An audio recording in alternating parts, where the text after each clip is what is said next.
Paint Care is all about keeping it simple for district residents. They make recycling leftover paint easy with convenient locations like your local paint store.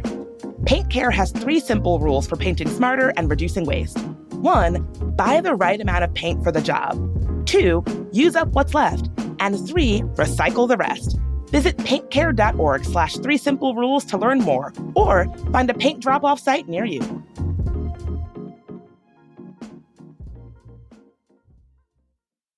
Hey, Bridget here, and I wanted to personally invite you to our next CityCast DC live show happening on Wednesday, October 9th. I'll be joining my friend and co-host Mike Schaefer, the entire CityCast team, and our very special guest, WAMU's Tom Sherwood. We'll be dipping into the juiciest election topics of the year, from the fierce clash over ranked choice voting to an indicted council member's scandalous re-election bid with 0 competition. Y'all don't want to miss this. Doors open at 6:30 and the show starts at 7. Check the link in our show notes for tickets, and I hope to see y'all there. Today on CityCast DC, remember when Bad Saint had lines around the block? Or when H Street first became a thing? I do. Now, DC has had some pretty big culinary moments over the years, and CityCast DC contributor Tim Ebner says these milestones not only say a lot about where DC has been, but also where we're going.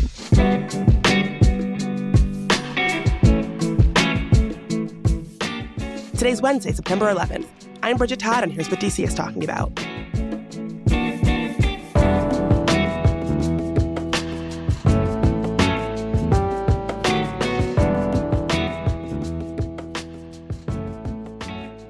Tim, welcome back to the show. Lovely to see you as always. Great to be here, Bridget. Thanks for having me. So you put together this list going all the way back to 1993 in DC, which is pretty recent in our city's history. But before we start, what was DC's food and culinary scene like before then? Yes, 30 years ago, hard to believe, 3 decades ago, it really was a different place in Washington, D.C.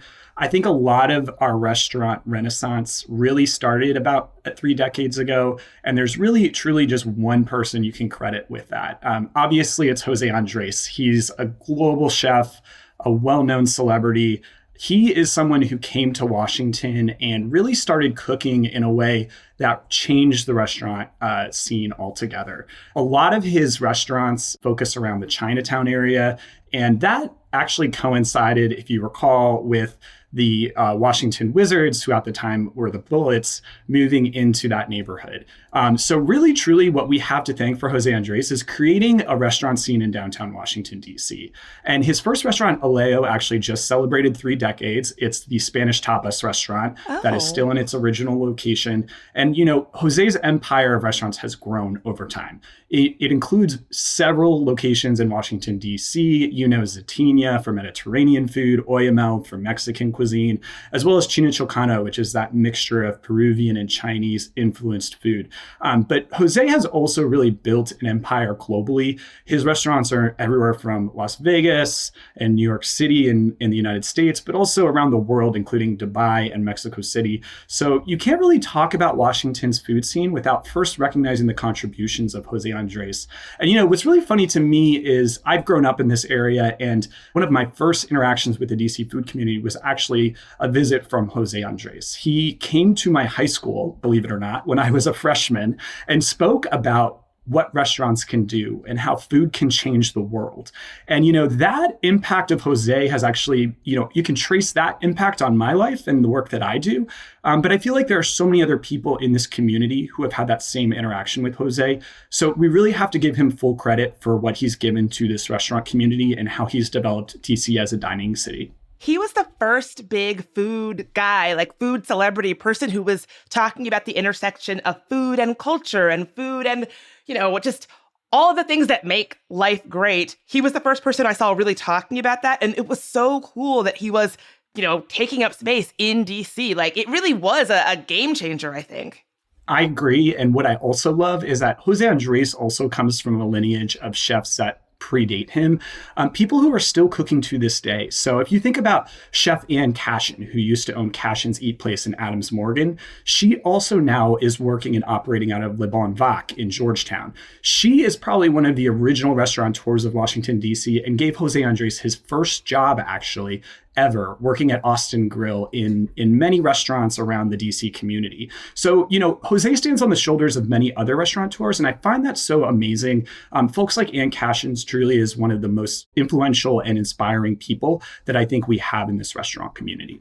So Jose Andres, huge when it comes to the nice sit-down restaurant. But what about another thing that I feel like makes DC DC, and that's our great bar scene? Who's someone else that you would say has really been important to DC's bar scene? Bar scenes are incredible around the city, but there's one place particularly that I think shaped the way DC looks at its bar culture. If you go over to H Street, you know that there are several long-term restaurants and bars that have been open for several decades.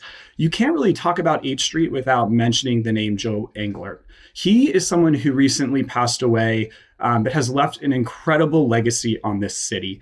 Joe is someone who invests in bars, and he partners up with other owner-operators and really created over a dozen bars, whether you're looking at Capitol Hill or along the H Street corridor.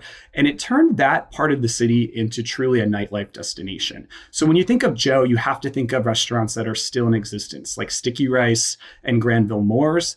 But he also was behind several popular restaurants and bars on H Street that have since closed. It includes the Argonaut, H Street Country Club, which will soon come back under new renovation, as well as the Red and the Black. The Red and the Black was this awesome music venue, and it truly featured both the bar culture that H Street exhibits, but also the music and nightlife that I think it continues to have. Fun fact, Red and the Black was the first bar I ever got thrown out of in DC, many years ago. This was many years ago. That's amazing. Well, I don't remember the first bar I've been kicked out of, but I can tell you one bar that I've also left my legacy and mark on is the Pug. And Joe also had a hand in the Pug, which is he started as an original partner. Obviously, Tony T is now the proprietor owner of that bar. So if you're going to think about nightlife along H Street, I really do think you have to think about Joe's legacy. And he's someone who invested in a lot of other people. When he would create a bar, he would usually give that ownership to that owner. And, these are people who are immigrants who came to this city and had not the startup money or capital to invest into a restaurant or bar. And I think that's the power of Joe. He believed in the little guy and he gave them a chance, and he was able to create this incredible, epic nightlife corridor. Yeah, my entire trajectory as a young person coming of age in DC many years ago would look completely different if not for him. He really is the reason why my, social life looked the way it did, why a night out in DC when I was coming of age, looked the way that it did. I really feel like I have him to thank for so much of what my life looked like back then. And, H Street obviously has seen some tougher times lately. I think a lot of folks will point to crime being an issue along the corridor. What I'll say, though, is there are still amazing restaurants and bars that exist and are continuing to open. Most recently, Providencia, which is the latest bar from Eric Bruner Yang. It opened in an alleyway off H Street. It's probably one of the coolest new cocktail bars you could visit in the city.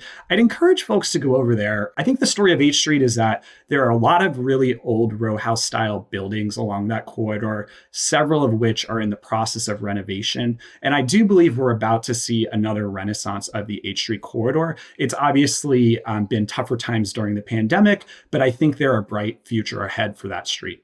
Oh my gosh. I hope that's true, because I do want to see a renovation and a reawakening of that space.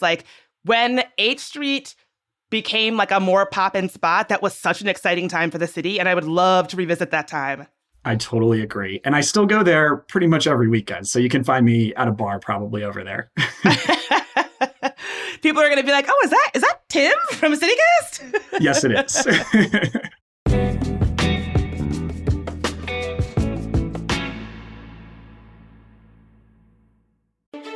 I've got some exciting news for you theater lovers across DC.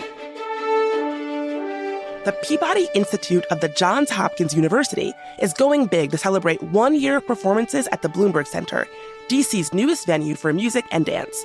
They're putting on a bunch of free shows this fall. I'm talking orchestra, jazz, and opera performances, all presented by talented Peabody faculty, students, and alumni. So for example, at the end of September, I'm really excited about the Polyaspora Festival, which centers Black and Brazilian perspectives in contemporary music. Or in October, there's the Democracy Day show. It's all happening at 555 Pennsylvania Avenue. And again, believe it or not, this is all free. But tickets are required, so explore the full concert calendar and reserve your spots now at washingtondc.jhu.edu.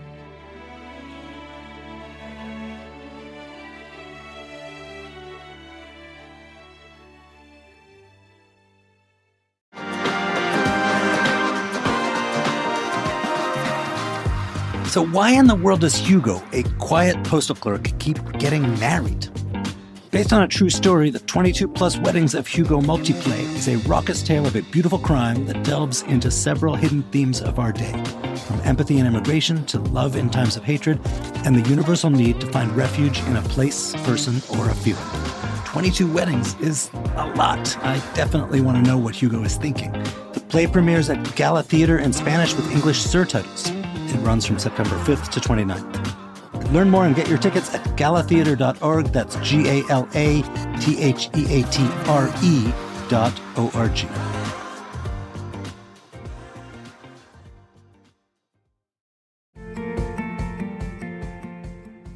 So lately, the weather in DC has been downright wacky sometimes. Tornadoes, crazy flooding, bad air quality, so much of it feels out of control. But I recently learned that September is National Preparedness Month, and it is a good reminder to make your emergency plan if you haven't yet. The yearly preparedness campaign was started by the Federal Emergency Management Agency, or FEMA, and they have a bunch of tips on their website to get you started. It's ready.dc.gov/NPM2024. One of the best ways to prepare is to make sure you have a way of staying informed, not just by listening to CityCast DC. Sign up for free email or text alerts from district officials on weather, traffic, public safety, and more by visiting alert.dc.gov. Another tip, build your emergency kit over time. Purchase one extra item each time you shop. A checklist is available at ready.dc.gov/kit. Take time now to prepare because later is too late. Everything you need is at ready.dc.gov. Okay, so what are some other names that folks should really know about when it comes to defining culinary moments in DC? Sure. So two other people come to mind for me here. And really, if we look at the last decade, there's one name in particular. I think it's Philadelphia restaurateur Stephen Starr.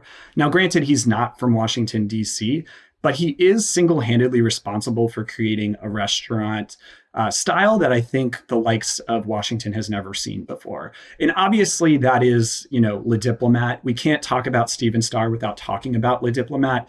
It's an incredible French brasserie, but I think also what Stephen is able to do in his restaurants is he channels an energy and a life force and a level of service that is so detailed that people really find themselves enjoying the space.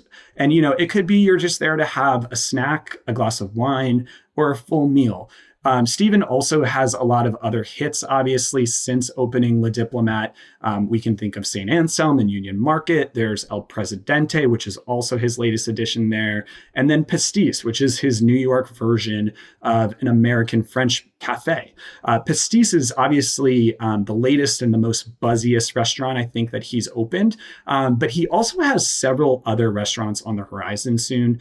He's going to open up a major concept in Georgetown with LA chef Nancy Silverton, and that's really exciting. So I think Stephen is someone who gets the energy of Washington, D.C. He brings some of the notable VIPs to the table. Every time you're in Le Diplomat, it feels like there's some head of state or diplomat around yourself or around the corner. So you got to give him a lot of credit for creating a scene, creating a dining culture, and really creating an energy that I don't think we've seen before in Washington, D.C. Is he involved with El Presidente? Yes. So he is actually the group that is running El Presidente. And, you recall recently we had Wolf Blitzer in to try the cocktail that is named after him.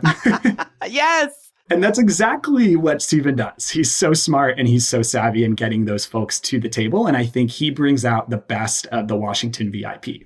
Yes. And I will say El Presidente, it's probably one of the most exciting feeling dining experiences I've had in a while. Like the style of the restaurant is beautiful, and like everywhere you look, there's something exciting to look at. Like being in there is a treat for the eyes. I feel like he has a real sense of how to curate a vibe in a way that I think is kind of new for DC. Like I don't know that we had a lot of restaurants that did that in that particular way.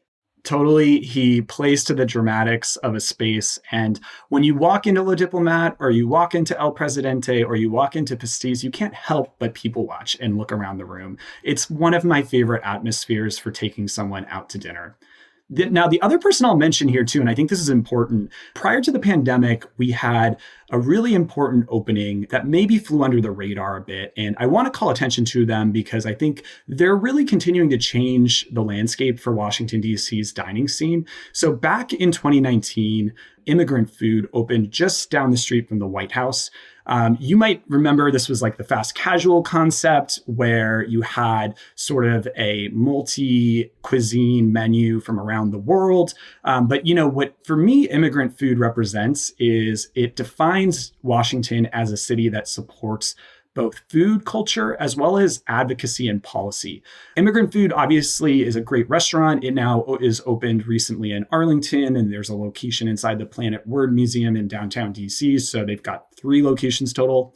But I think what's really cool is Taya Ivanovic, who runs this restaurant, is just as much a policy person and talking about immigration reform as much as she is in the kitchen making such incredible meals.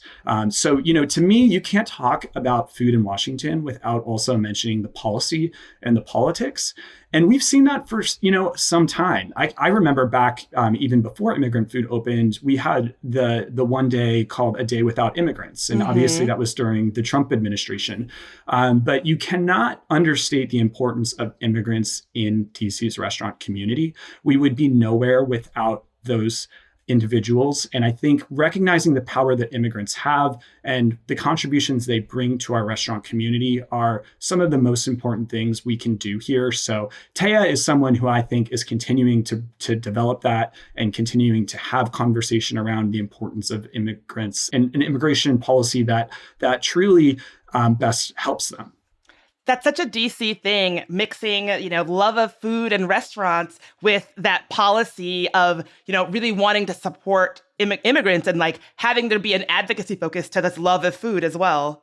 And it's not lost on me. I mean, I am the grandson of 2 immigrants who came here into the Washington community around the time of World War II. So, it's just, for me, it's so important that we recognize their achievements, their contributions.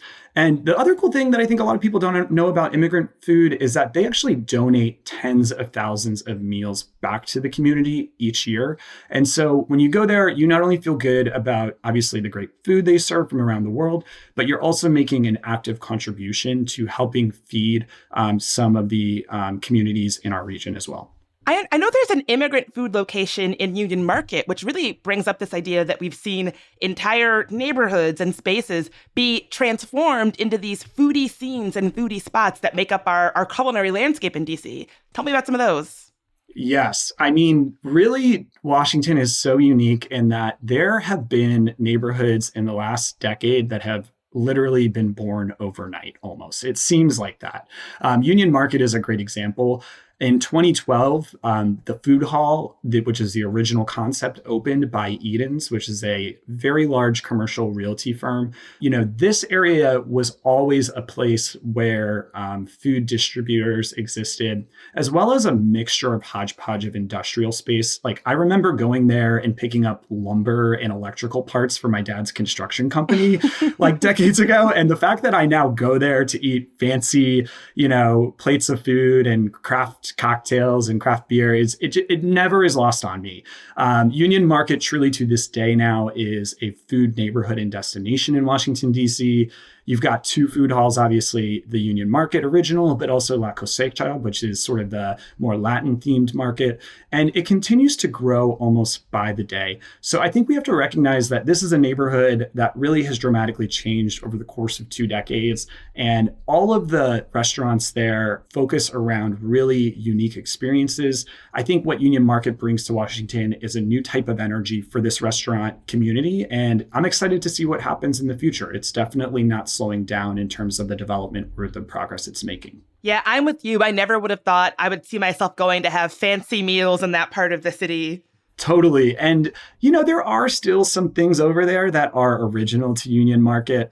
So I don't think you can talk about Union Market with also recognizing the fact that A. Lettieri, which is this incredible sub shop, it has amazing Italian provisions that you can purchase at like a market rate. They've been there for more than, several decades. And so I really truly think it's this mix and blend of what's old and new. And so I hope that that maintains itself as the neighborhood continues to develop. I hope so too. And speaking of like parts of the city that are really blowing up, you have parts of the city like the Wharf, where again, you find this like hotspot explosion of different restaurants. Yes. And like in 2017, I don't know if you remember this, Bridget, but like I went over to that part of the city and I said, okay, what the heck happened? Because it felt like a new neighborhood or a part of the city was developed in the course of, a matter of months. Yes. I also feel like this part of the city is also something we missed. I mean, we needed waterfront in Washington and we never really had it. I mean, Bridget, what's your favorite restaurant over there? Do you find yourself going there frequently?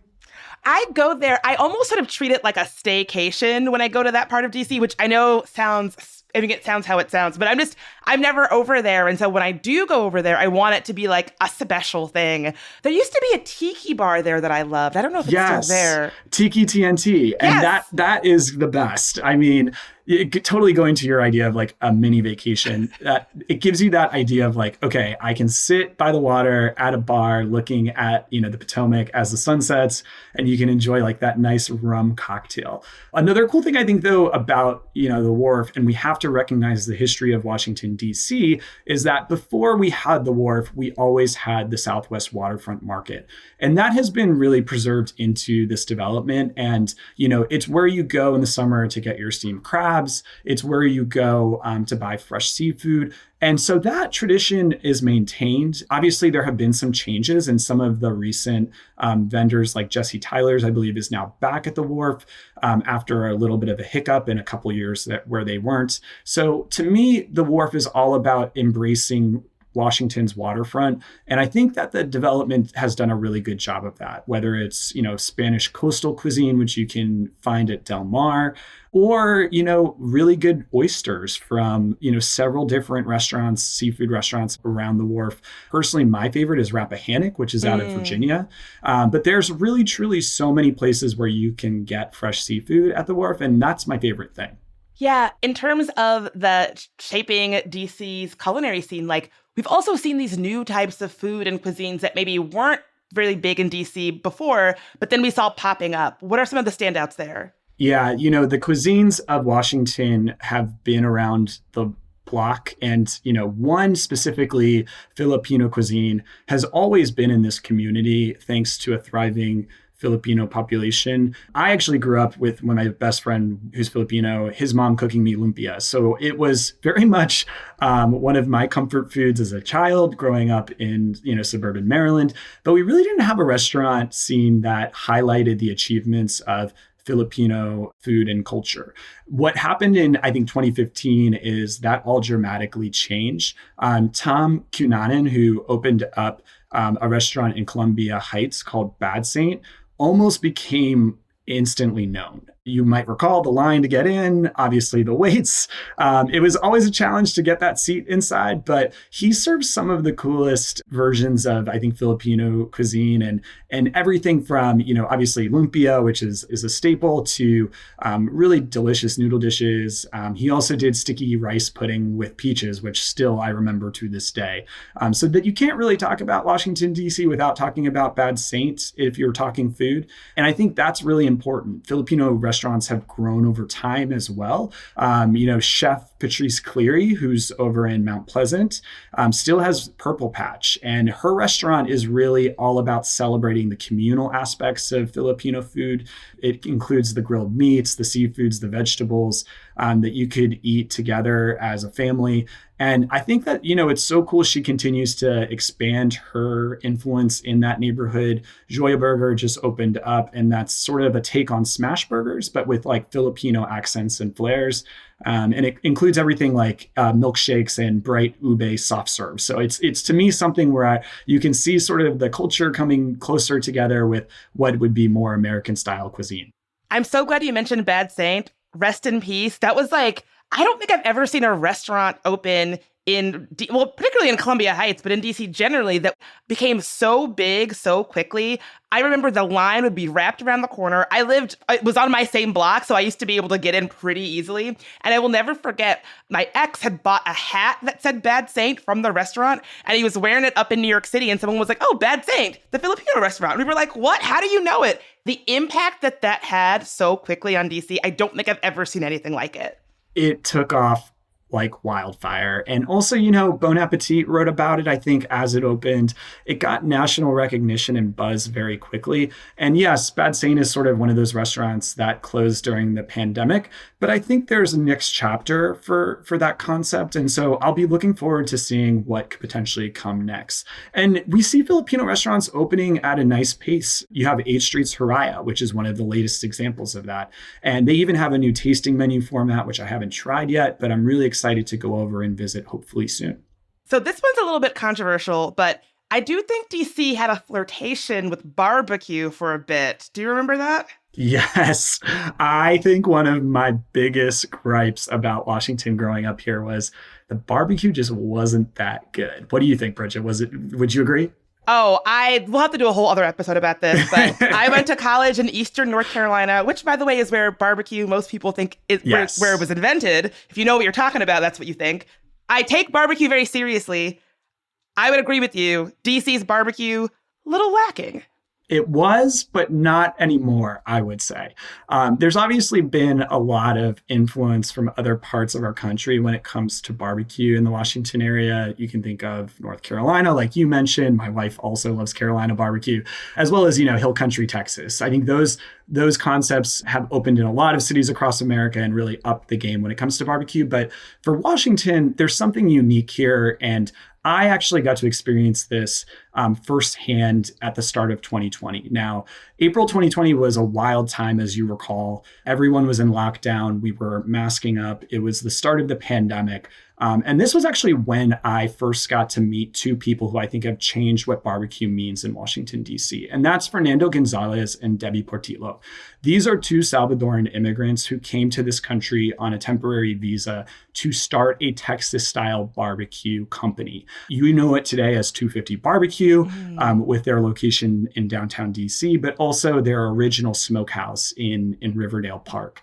And so back in April of 2020, I was standing outside in their parking lot of a new restaurant they were about to open and asking them the question point blank, how are you going to survive through a pandemic that we do not know is ever going to end? And will you be able to succeed? It was truly their blood, sweat, and tears and hard work that I think got them through that pandemic. But you don't have to convince anyone once you've had their Wagyu brisket. Like, truly, this is the most mouth-watering, perfectly smoked. It even has like the little pink rings on the edge of the brisket. When you bite into it at first, you just are immediately taken to another place altogether.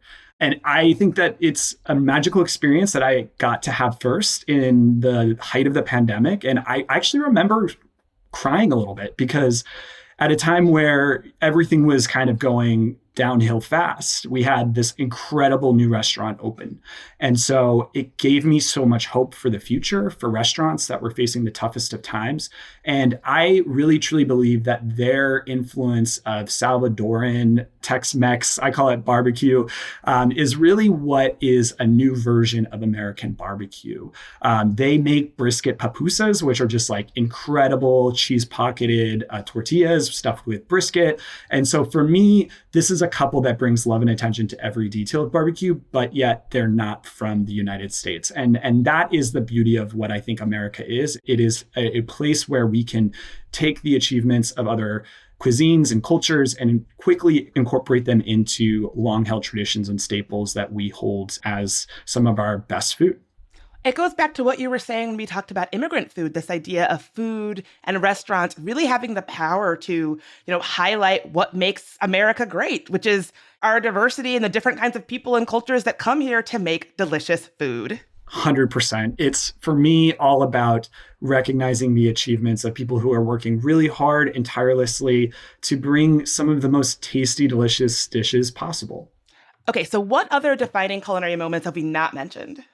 I think there's two. I'll give you kind of two grab bag specials here. I think when we look at Washington's dining culture within the last couple of decades, we have to recognize the achievement of Rose's Luxury. And obviously, like Bad Saint, you talk about a line, Rose's Luxury had the most epic line up and until 2018. They never accepted reservations. They only accepted walk-ins. So in 2018, that all changed when they finally decided to move over to Resi and open up a reservation platform.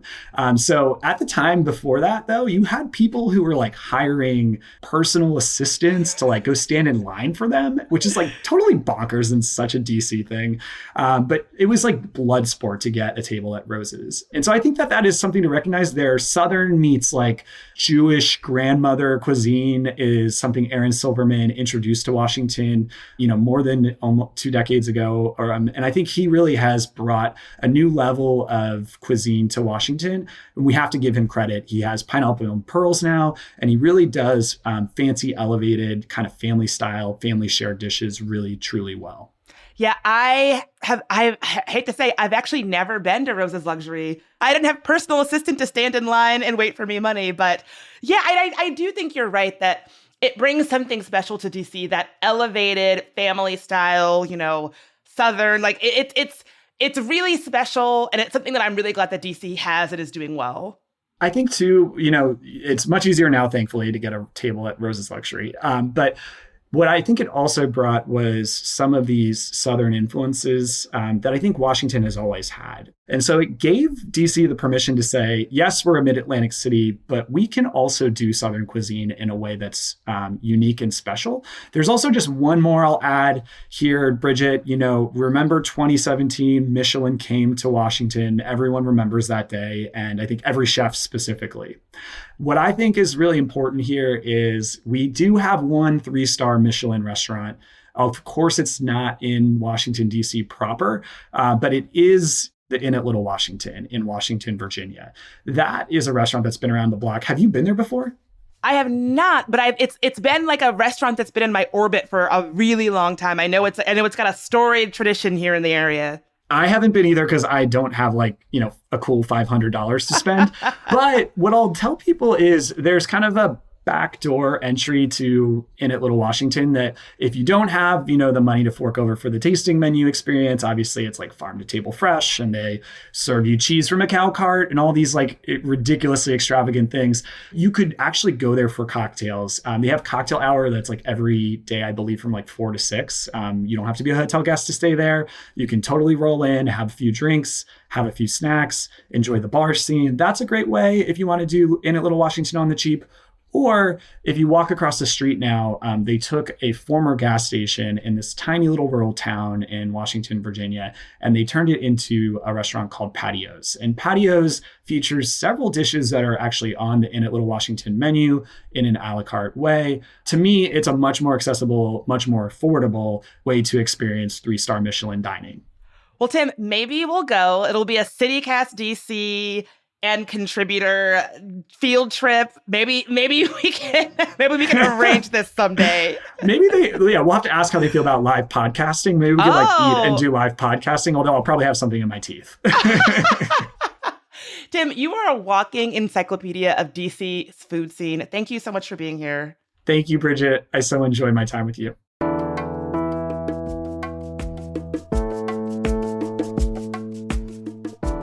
That's all for today here on CityCast DC. If you enjoyed the show, why not share it with your friend who's been eating their way across the city? We'll be back tomorrow morning with even more news from around the city. Talk to you then.